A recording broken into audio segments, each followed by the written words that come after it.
1992. The console wars were at their absolute boiling point, and Sega had a secret weapon: speed. Sonic the Hedgehog 2 wasn't just a game, it was a cultural event. But to match the blistering blast processing speed on screen, Sega needed a soundtrack that didn't just loop, it needed to groove. While most video game composers of the era were in-house sound programmers, Sega looked outward.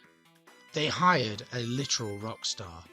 This is the story of Masato Nakamura, the Japanese pop idol who balanced stadium shows with 16-bit hardware to create one of the most important soundtracks in gaming history.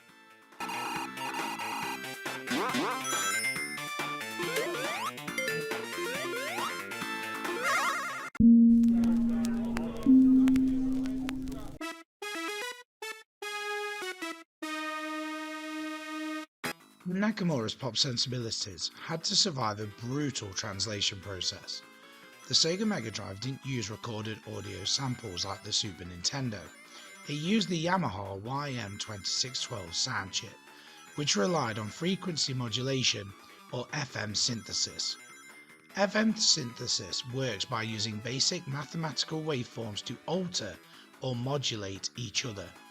It was notoriously difficult to program and naturally produced sounds that were metallic, harsh, and gritty. But as a professional bass player, Nakamura knew exactly how to use that grit to his advantage. He pushed the Mega Drive's chip to generate heavy, driving bass lines and sharp, synthesized brass that mimicked the funk and R&B music he was writing for his pop band.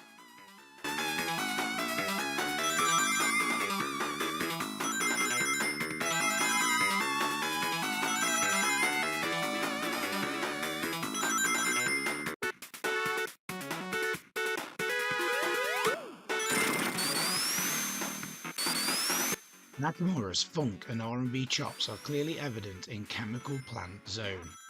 That fast-slapping bass line and the tight rhythmic percussion aren't just background noise, they mimic the adrenaline of a high-speed chase.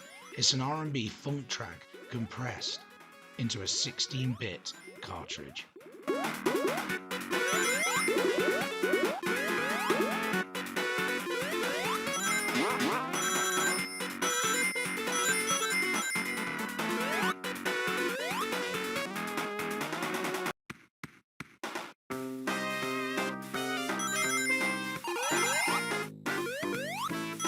Take Casino Night Zone.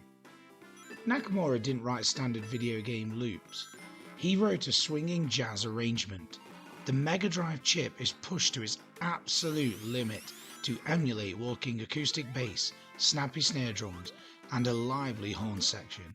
He treated the console not like a toy, but like a backing band.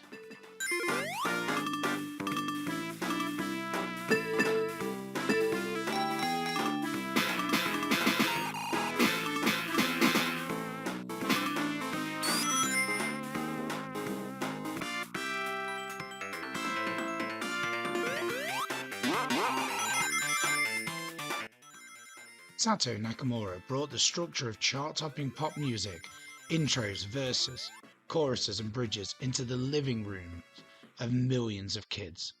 The Sonic 2 soundtrack proved that video game music didn't have to sound like, well, video game music. It could be funk, it could be jazz, it could be pop. Nakamura gave the fastest hedgehog alive the one thing he needed most: a rhythm to run to. Thank you for watching the music that changed video games. Please consider liking, subscribing and clicking the bell for more future video game music content.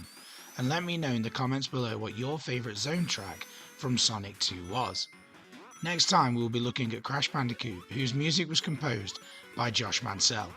Until next time, let's go and play some Sonic the Hedgehog 2.